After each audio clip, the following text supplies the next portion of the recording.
every day above ground is a fucking big win. But every day when you're above ground and people are like, more people are like, we like you than the other half who are like, kill him and his fucking family. That's a fucking great thing. And I've got this wonderful fucking audience, man, and it's weird.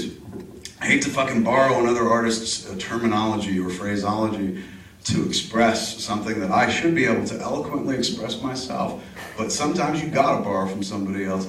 The audience, you guys, have always been the wind beneath my wings. You know what I'm saying? It's corny, but it's true. It's anything I want to do comes from fucking you guys. It just comes from, I choose weird things to do, and some people, you know, that don't make sense, but I'm like, it's all part of the plan. You know, there's a much larger picture to it and shit, but wherever I go, the audience, and I'm not talking about the audience at large, I'm talking about my audience, motherfuckers who hang in there time and time again, maybe miss one or two here or there, but generally they've been there for me for like nearly fucking 20 years.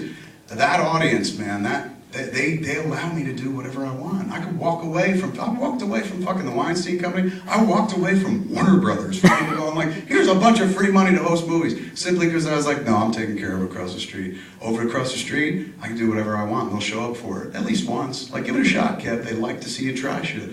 So that feels amazing. It feels great to wake up every morning. Man, that's why you go on Twitter for all that time I spend on Twitter. Not because, like, some people are like, all you do is sell shit. Yes and no. All I do is sit there and fucking take it all in, man. Because for years, I only had a few voices telling me how I was doing. Newspapers, magazines, and they'd only tell you on movies and shit. Then I had the message board of View Askew, and I was able to get in touch with the audience directly. And fucking Twitter blew the roof off of it, because you get in touch with lots of the audience and stuff. So every morning I get up, man, I'm like, oh, they're still there, and it's amazing. And we interact, and they feed me, and I feed them.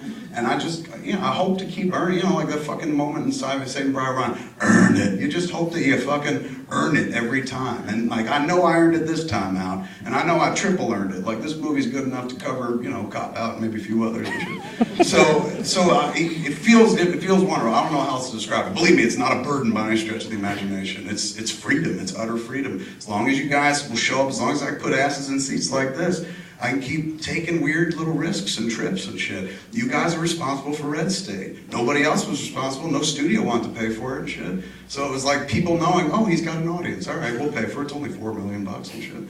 So you guys are kind of responsible for it. At one point, you guys almost paid for it. We almost crowdsourced financed it.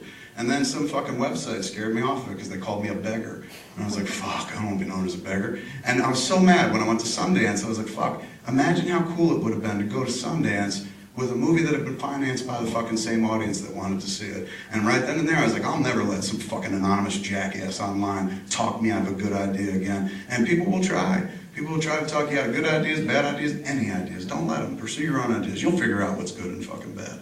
But as for how it feels fucking awesome. I can't thank you enough. Cool. Cheers. Cool. Yes.